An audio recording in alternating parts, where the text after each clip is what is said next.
Yes, hello and welcome to the Business of Property podcast. I'm Stuart. And I'm Simon. And we're both property people running our own businesses. And this podcast is just us chatting every week about the reality of anything and everything property.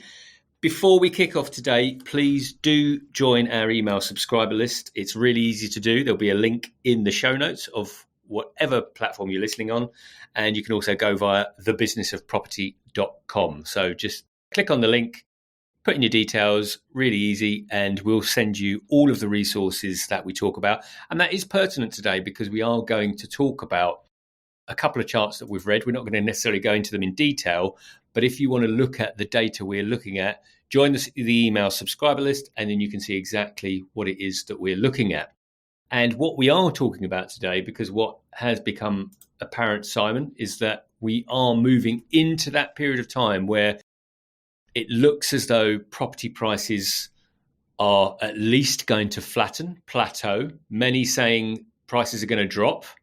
And we are seeing evidence of that in the work that we're doing. And you certainly are seeing that anecdotally as well.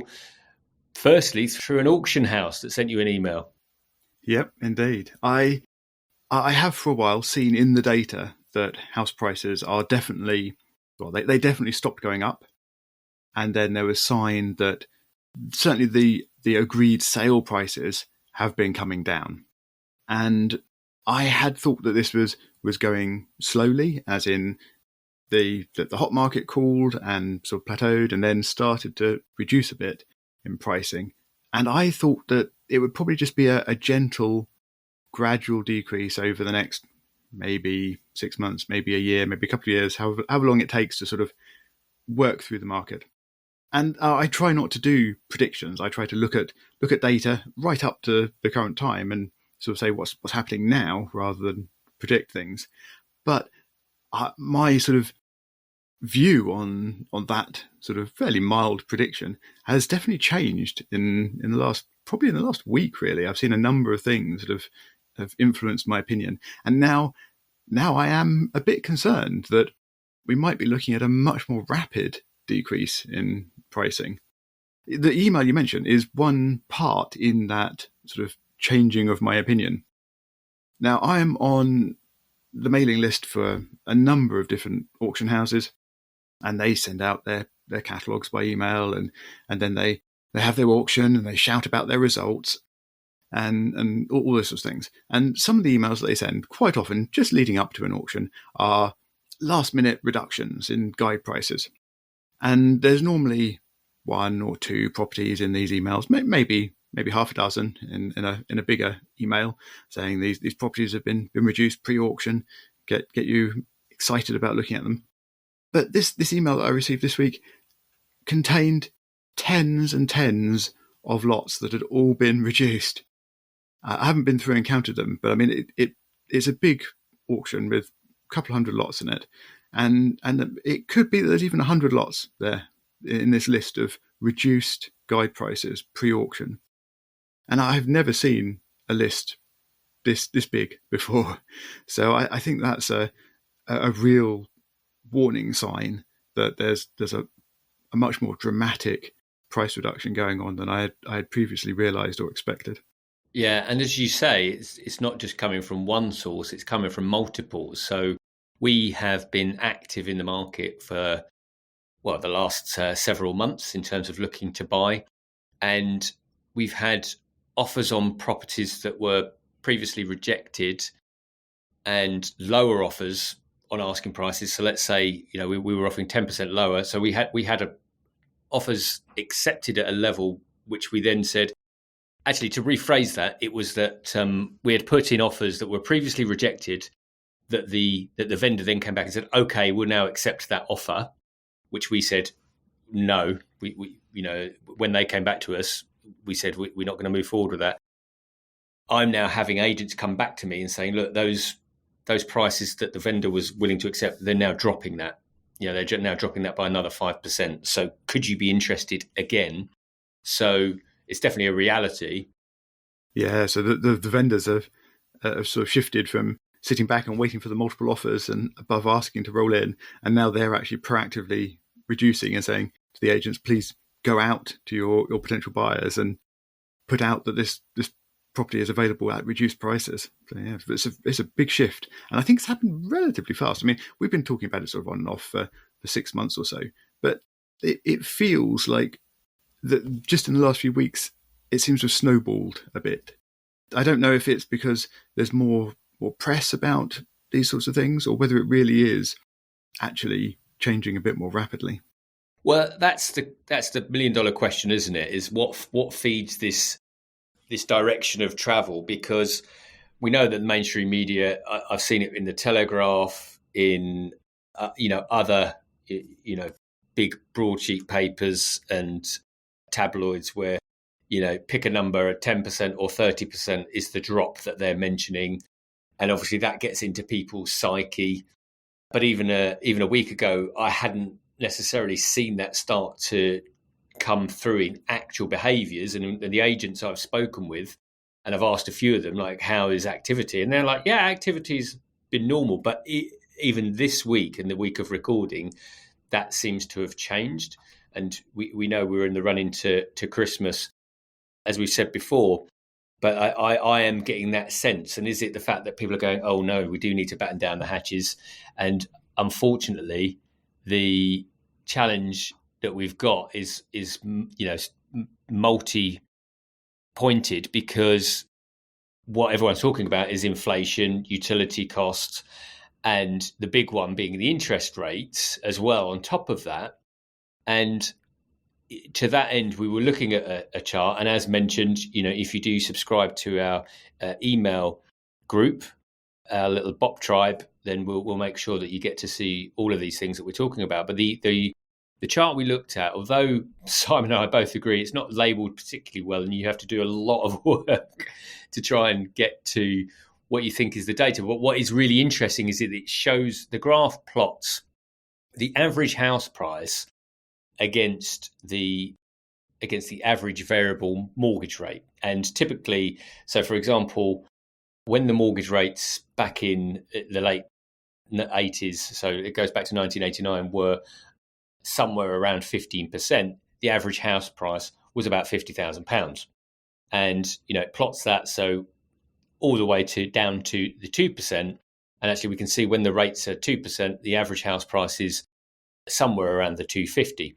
Now, obviously, a lot's happened in there, but there is a big red dot in the middle of this chart, which is today, 2022, whenever this chart was done, this month, and it shows it's out on its own. It's a complete outlier. It just doesn't fit in with any of the trends at all, and it shows that, or what my take is from the chart, is that really the house prices have to do some sort of correction. Now, we could get into all sorts of debates about what a correction means. I mean, I don't necessarily like saying crash. What does a crash actually mean? It could be 10% in London. It could be 5% in the northwest. It could be 0% growth in the southeast. I don't know enough, to forecast that. But what the chart is saying to me, Simon, is that we know that the rates aren't coming down anytime soon, and something has to give, and we can't continue to play inflated prices. And the final point I'll make on this, just in terms of what we looked before, Simon talks about it, is that average property prices have increased £22,000 in the last 12 months. That's pretty steep on an average. And in the last 3 years, they've increased by over 25%. So average property prices increased by 60,000 in the last 3 years. And we've all anecdotally said this cannot continue. Well, it finally looks like this is not going to continue. Yep. Yes, I think you're right. I think we're at the end of the road for house price increases, certainly. This graph that you were talking about, that we've been looking at, it's striking, but at the same time, I'm not really sure what it is sort of trying to tell us. Because if we look back historically, we know that over time, house prices increase. I mean, this is the same as all prices, because we live in economies that have inflation, and prices do go up over time. And generally speaking, house prices outperform inflation. So we would expect over time the property prices to increase. But this graph doesn't really plot time per se. It just plots price against interest rate. And it shows that, or it implies that there is a clear link between those two. But does that mean that as prices increase over time, interest rates must always decrease over time as well? I mean, we know that's not the case. And interest rates have gone up and down and fluctuated throughout history, and house prices have still, on average, gone up. So, yes, I'm not entirely sure. I mean, it could perhaps be an inflation-adjusted price that they're using, but I don't know. It doesn't say. So my assumption there is that it probably isn't. So, yes, it makes a nice graph. It looks very striking, and it certainly sort of spells out that something seems amiss right now. But I am not at all convinced that it really shows anything super useful. Well, I think what it, the challenge is, because, and again, for those of you that get access to it, you'll have a look at it. Each of the bubbles is a year, and I agree. I'm pretty sure it won't be inflation adjusted. But for me, what it's just showing that the trend of the years is that the low interest rates have certainly played their part overall in the trend of the increase in property prices. Yet the difference between the average property price and the interest rates of previous years is so big. The gap is so big, and that it cannot be maintained. And that's what I kind of take from it. And it kind of highlights it. As you say, I mean, I think all the indicators are pointing towards the fact that we are in a bubble. The question is, what does it mean for us in terms of, if we're looking to invest? Because I am still looking to invest. I've actually viewed quite a large property recently, and I'm working with a couple of people that are also looking at properties. So where is your thinking at, Simon, in terms of money to invest, getting a mortgage? What would you be thinking about right now? Excellent questions. And it's you see the market falling to some degree. And as we talked about before, that sort of means that there should be good deals around. And this is obviously a good time to buy, whether you decide it's the time to buy now or time to buy in 6 months or whatever. I mean, I don't want to try and predict the bottom of the market or whatever, but it's definitely an interesting time to look at potential deals.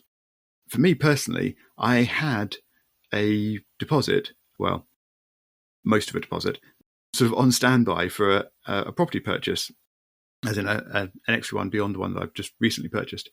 And that currently is not possible because of the higher interest rates, and particularly because of the higher stress rate checks, which actually do seem to be coming down for some mortgage providers a little bit, but they are still high. It means that in my chosen investment area and my chosen investment property type, my deposit is no longer big enough, because I would have to put in so much more deposit because I can get much smaller loan to values. I just can't purchase. And that's frustrating from my point of view. But if I could purchase, if I had a bigger deposit and I was in that position, I think it can still very much make sense to. You can't get the same loan to values, you can't get the same leverage, but you can still achieve the same sort of ROI. The mortgage you get is smaller, the interest rate you're paying on it is bigger, but these things sort of balance out a bit, and it means that you can still achieve a reasonable return on your investment. And I sort of compare this to what else you could do with your money. And currently, my deposit savings are in savings accounts. And for a long time, I've been getting ridiculously small interest rates on those, sort of a few pounds a month of interest. And recently, I've got £100 of interest. Like, ooh, maybe I could just leave the money in a savings account. Don't bother with all this property malarkey. and of course, you have to actually look at the real numbers. And savings accounts, you can now get 2.5%-ish interest.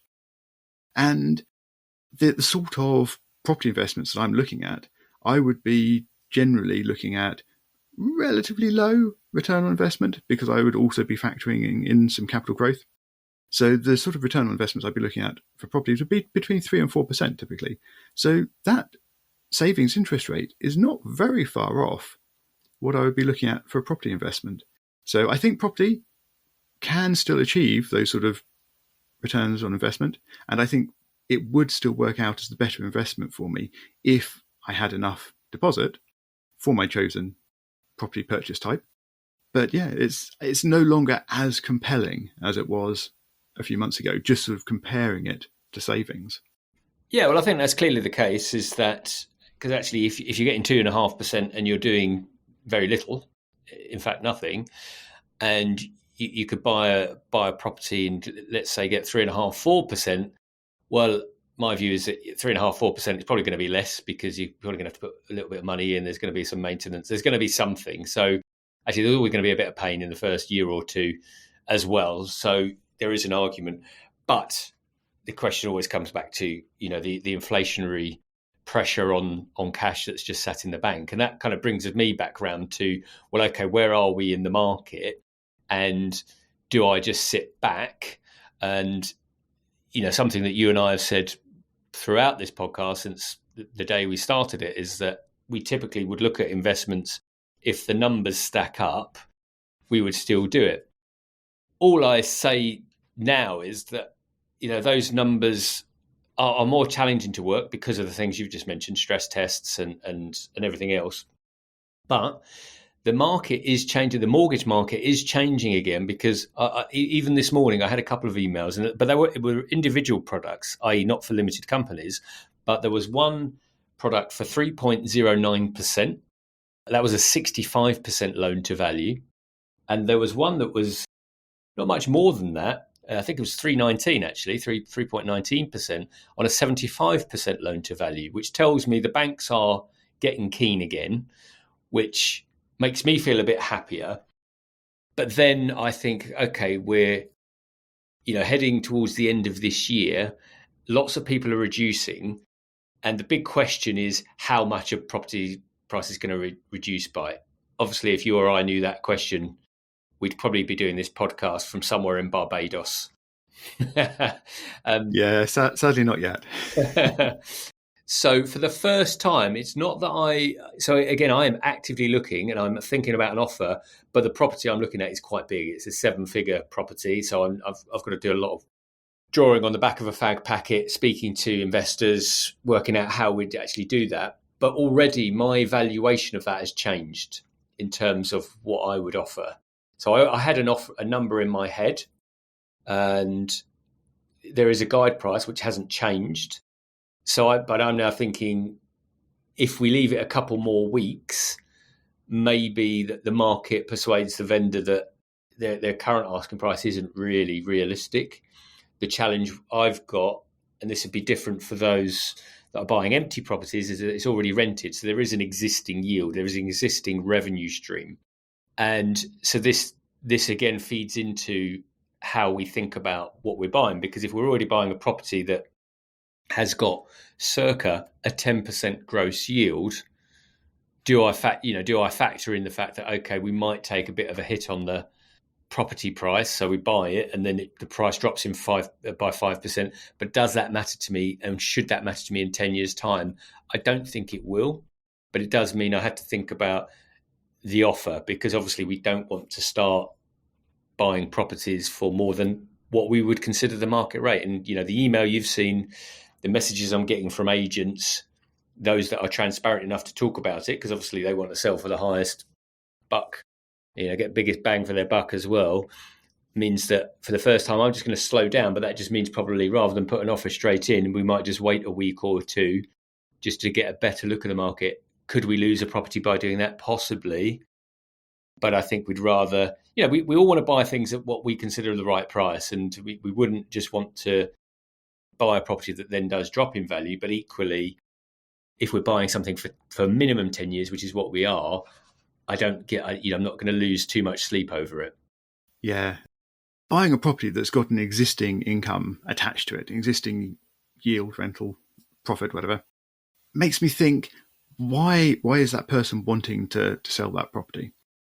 And they could just keep it and continue to reap the benefits, reap the profits.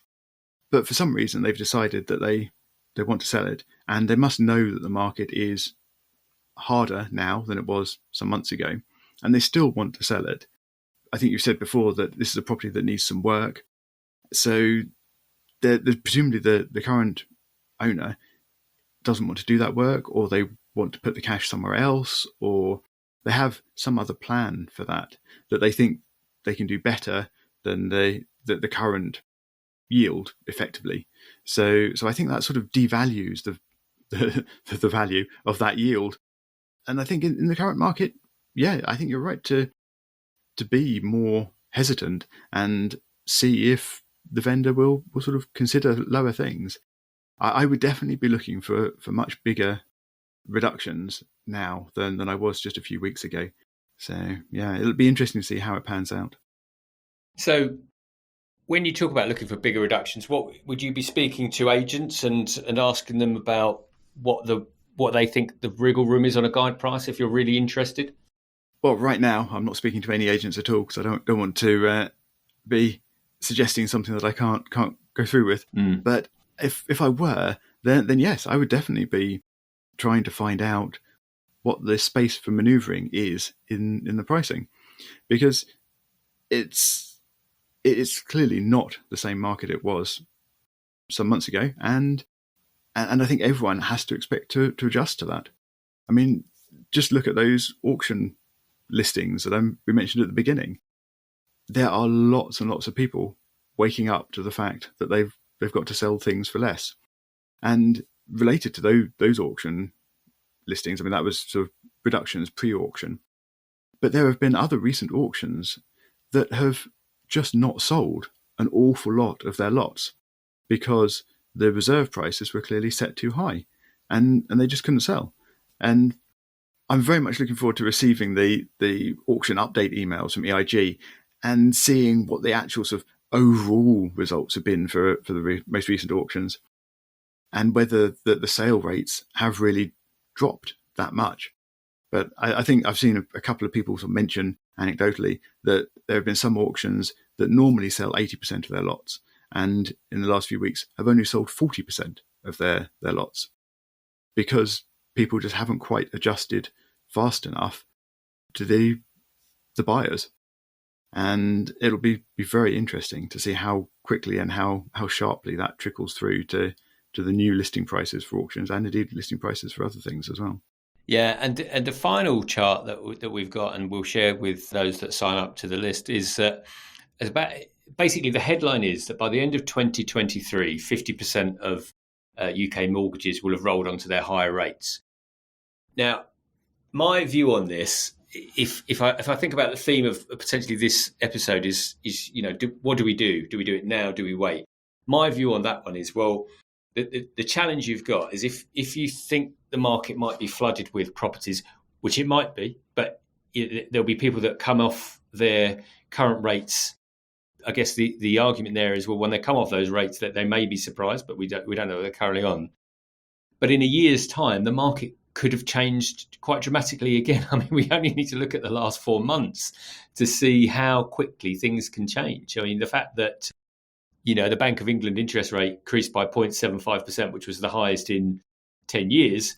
Now, that's the headline from the mainstream media. But when we look at it in the round, we say, well, actually, it's still not taking us past where we were 20 years ago. But yes, relatively speaking, it's been an increase.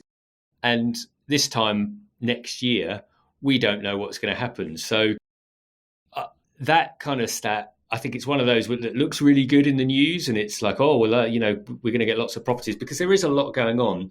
But my view to people is don't wait. Don't necessarily wait till the end of 2023 because you think 50% of, the mortgage properties are going to come onto the market, because that may not happen.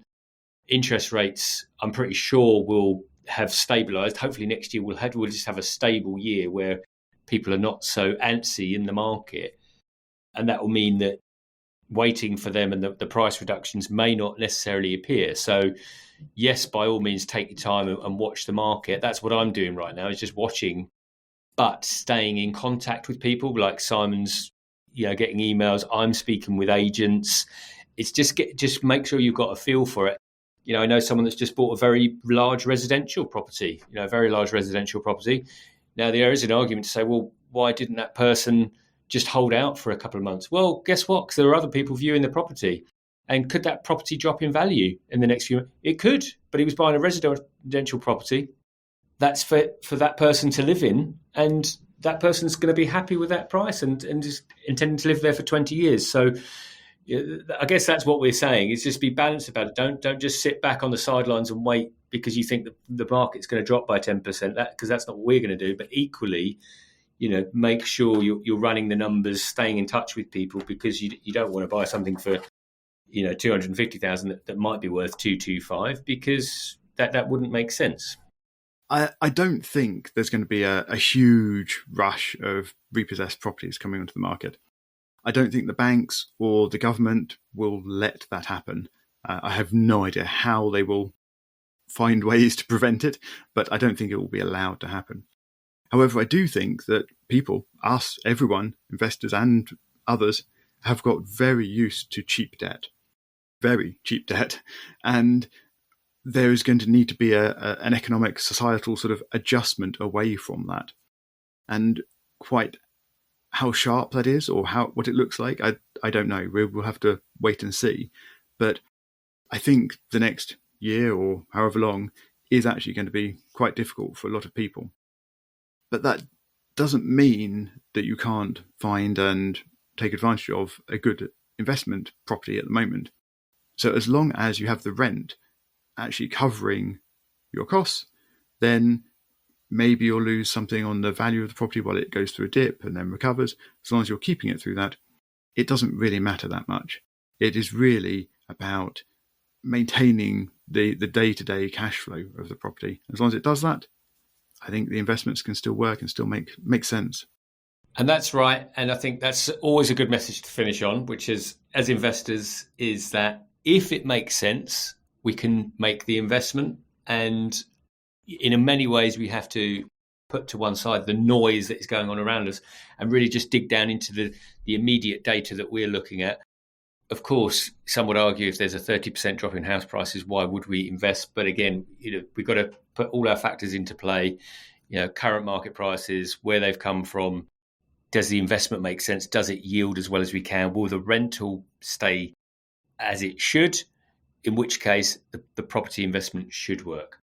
So, hope you've enjoyed the episode. Once again, please do join us via the email subscribe list. Feel free to reach out to us on Twitter via BIZ of Property. That's @BizOfProperty. Other than that, we'll see you next week.